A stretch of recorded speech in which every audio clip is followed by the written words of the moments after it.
अस्सलाम वालेकुम स्टूडेंट्स। आज हम चैप्टर 4 के सर्कुलर मोशन के जो दो न्यूमेरिकल्स हैं, न्यूमेरिकल नंबर्स 10 और 11, वो डिस्कस करने वाले हैं। इस वक्त आपके सामने क्वेश्चन नंबर 10 है। ये आपकी एक्सरसाइज में दिया हुआ है। ये लिखा है, a car is travelling on a flat circular track of radius 200 metres at 20 meters per second and has a centripetal acceleration 4.5 meters per second square. If the mass of the car is 1000 kg, what frictional force is required to provide the acceleration? If the coefficient, अच्छा अब ये इसके बाद अगला part शुरू हो रहा है, ठीक है। If the coefficient of friction, static friction is 0.8, what is the maximum speed at which the car can circle the track? अच्छा अब हम अगर डेटा वाइज देखें तो हमारे पास है क्या क्या इस वक्त देखें। सबसे पहली बात तो ये है कि अगर मैं ये डेटा बनाता हूँ तो मेरे पास एक तो मास हो गया इसका, ठीक है। और ये मास जो गिवन है ये है 1000 kg। अच्छा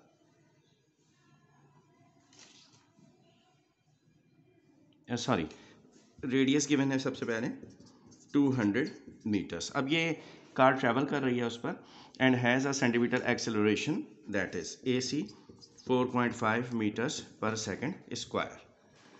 अच्छा अब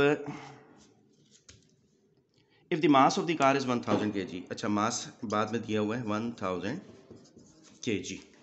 तो अब हमें आगे क्वेश्चन शुरू होता है कि अब बताएं कि सेंटीमीटर फोर्स क्या होगी, FC इसके ऊपर क्या होगी। FC इक्वल होता है MAC। इसमें अगर ये मास और ये सेंटीमीटर एक्सेलरेशन हम मल्टीप्लाई कर देंगे तो ये सॉल्व हो जाएगा।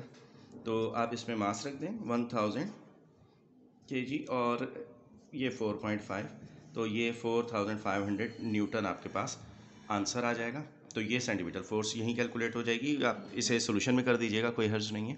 इसके बाद जो अगला पार्ट वो शुरू करता है वो ये कहता है कि अगर फ्रिक्शनल फोर्स का जो फ्रिक्शन फोर्स स्टैटिक फ्रिक्शन का कोफिशिएंट जो है वो अगर 0.8 है तो मैक्सिमम स्पीड क्या होगी जिससे एक कार सर्कल में सर्कुलर ट्रैक को कंटिन्यू कर सकती है। मतलब ये होता है कि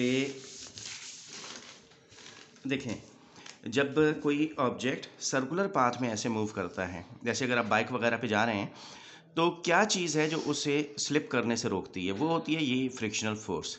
तो ये फ्रिक्शनल फोर्स जो है ये सेंटीमीटर फोर्स का काम कर रही होती है, ठीक है। जैसे किसी पत्थर को आप किसी रस्सी से बांध के घुमाते हैं तो ये जो रस्सी है ये वो सेंटीमीटर फोर्स प्रोवाइड कर रही होती है कि ऑब्जेक्ट सर्कल से बाहर नहीं निकलता है। अगर ये रस्सी काट देंगे तो ऑब्जेक्ट बाहर इस डायरेक्शन में निकल जाएगा।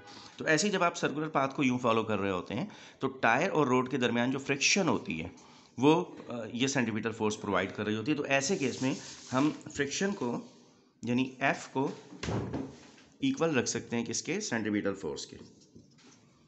और F हमें पता है कि इसके इक्वल होता है mu R, frictional force mu R के इक्वल होती है, और FC इक्वल होता है mv²/r। अगर मैं यहाँ मैक्सिमम फ्रिक्शन रख दूंगा तो मुझे मैक्सिमम स्पीड का पता चल जाएगा कि कितनी स्पीड रिक्वायर्ड होगी इस सर्कुलर ट्रैक को फॉलो करने के लिए। तो म्यू की वैल्यू है 0.8 और R है W। R वेट के इक्वल होता है इसलिए R की जगह मैंने वेट रख दिया, और ये है M और ये है v²/r।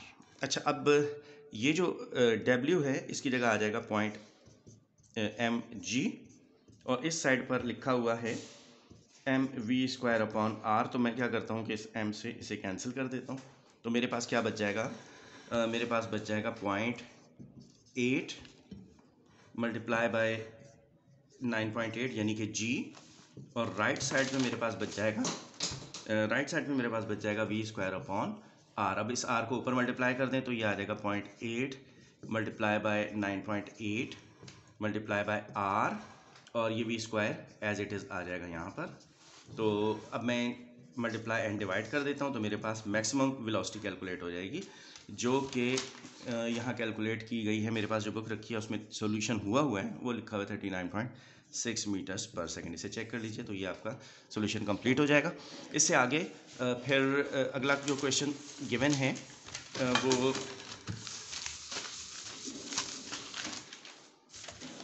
वो ये है क्वेश्चन नंबर 11। क्वेश्चन नंबर 11 में ये क्वेश्चन है, the turn table of a record player rotates initially at the rate of 33 revolutions per minute and takes 20 seconds to come to rest। तो सबसे पहले तो जो इन्फॉर्मेशन हमारे पास है वो लिख देते हैं, उसके बाद हम आगे सोल्यूशन स्टार्ट करेंगे। तो मुझे पता है कि सर्कुलर मोशन परफॉर्म हो रहा है, सर्कुलर वेलोसिटी को ओमेगा से जाहिर करते हैं, ओमेगा आई यानी इनिशियल वेलोसिटी उन्होंने देख दी है 33 रेवोल्यूशंस पर मिनट। इसमें 1 रेवोल्यूशन इक्वल होता है 33 टू एक रेवोल्यूशन, क्योंकि 2 पाई रेडियंस के इक्वल होता है, हम पढ़ चुके थे ऐसे, तो इसलिए 1 रेवोल्यूशन की जगह मैंने 2 पाई से इसे मल्टीप्लाई कर दिया, तो ये रेवोल्यूशन कन्वर्ट हो जाएगा रेडियंस में। मिनट्स जो है 60 सेकंड्स के इक्वल होता है, तो 60 और सेकंड कर दिया। अब इसे मल्टीप्लाई एंड डिवाइड करेंगे तो ये मेरे पास आ जाएगा 3.45 रेडियंस पर सेकंड। ठीक है, ये इनिशियल वेलोसिटी आ गई। 20 सेकंड लगे इसे, और ऑब्जेक्ट जो है, ये जो टर्न टेबल है ये रुक गया। टर्न टेबल जो है ना वो रिकॉर्ड प्लेयर होता था ओल्ड ज़माने में, जिस पे एक ब्लैक कलर की डिस्क लगती थी और वो घूमती थी, तो ये उसी से रिलेटेड ये क्वेश्चन दिया। तो 20 सेकंड में ये रुक गया। अब क्वेश्चन आपसे ये है कि ये जो एंगुलर एक्सेलरेशन है ये कितना होगा। एंगुलर एक्सेलरेशन का फार्मूला हमें पहले से पता है, तो वो हम अप्लाई कर देंगे। इसके अलावा इन्होंने हमसे ये पूछा है कि how many rotation does the turn table make before coming to rest. तो ये जो टर्न टेबल है ये रुकने से पहले कितनी रोटेशन लगाएगा, यानी कि थीटा मालूम करना है। और आगे के क्वेश्चन हम बाद में पढ़ते रहेंगे। अब ज़रा इसको हम अप्लाई करते हैं। तो देखें, अल्फ़ा जिस तरह ए इक्वल होता है delta we upon T, angular acceleration equal होता है डेल्टा, लीनियर वेलोसिटी की जगह एंगुलर वेलोसिटी आ जाएगा, नीचे टी आ जाएगा। तो एंगुलर वेलोसिटी का फ़र्क किसके इक्वल होगा, omega F minus omega I divided by T. इसमें वैल्यूज़ रख दें क्योंकि डाटा में आपने ये वैल्यूज़ रखनी है। तो ओमेगा एफ जो है वो 3.45 के इक्वल है, सॉरी ओमेगा एफ 0 है, ओमेगा आई 3.45 के इक्वल है, और टाइम 20 सेकेंड्स गिवन है। जब इसे सॉल्व करेंगे तो ये हमारे पास माइनस में आ जाएगा 0.1। ये सोल्यूशन मेरे पास हुआ तो मैं वहाँ से वैल्यूज़ देख के लिख रहा हूँ, 1725 रेडियंस पर सेकंड स्क्वायर, ये इसका यूनिट होता है। चलें, यहाँ से अल्फ़ा निकल आया। इसके बाद हमें थीटा कैलकुलेट करना है। थीटा होता है एंगुलर डिस्प्लेसमेंट, क्योंकि S is equal to V I T plus half A T square होता है। ये लीनियर डिस्प्लेसमेंट होता है। एंगुलर डिस्प्लेसमेंट में एस को रिप्लेस कर देंगे थीटा से, वी आई को रिप्लेस कर देंगे ओमेगा आई से, T plus half alpha T square.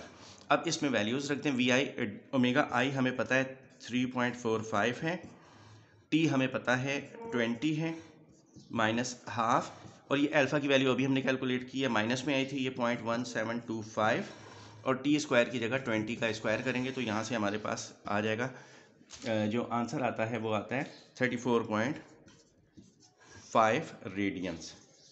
अच्छा, ये रेडियंस में आता है। रेडियन को रेवोल्यूशन में चेंज करने का तरीका ये होता है कि 1 रेडियन इक्वल होता है 2 पाई रेवोल्यूशन। तो 2 पाई रेवोल्यूशन से इसको मल्टीप्लाई कर दें, 2 पाई से इसे मल्टीप्लाई करेंगे तो ये कन्वर्ट हो जाएगा रेवोल्यूशन में। तो ये हमारे पास आ जाता है theta is equal to 5.5 revolutions per second. ठीक है, इसे आप अपने पास नोट कर दिए, बस ये आपका आंसर हो गया। अब आगे चलें। इसके बाद उसने ये पूछा है कि जब ये रिकॉर्ड प्लेयर घूमेगा ऐसे, ठीक है, तो इस जगह पर एक बग बैठा हुआ है, बताओ कि ये किस इनिशियल लीनियर स्पीड से जाएगा। तो v इक्वल होता है आर ओमेगा। इनिशियल स्पीड बतानी है तो यहाँ आई लगेगा, तो यहाँ भी आई लग जाएगा।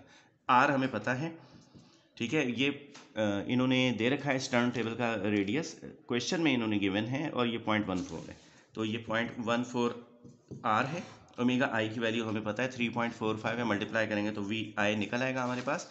और उसके बाद उन्होंने पूछा कि ये जो बग इस तरफ मूव करेगा इसका अल्फ़ा किसके इक्वल होगा। तो अल्फ़ा इक्वल होता है आर ओमेगा, ये हम प्रूव कर चुके हैं। यहाँ पे इसकी वैल्यू रख दें, सॉरी, अल्फ़ा इक्वल होता है आर, सॉरी, ए इक्वल होता है, ये जो टेंजेंशियल एक्सेलरेशन है इसे ए से रिप्रेजेंट करते हैं, तो ए इक्वल होता है आर अल्फ़ा। अल्फ़ा हम कैलकुलेट कर चुके, आर हमें पता है, इस जगह वैल्यू रखेंगे तो हमारे पास आंसर आ जाएगा, जो कि माइनस में आएगा 0.042 मीटर्स पर सेकंड स्क्वायर।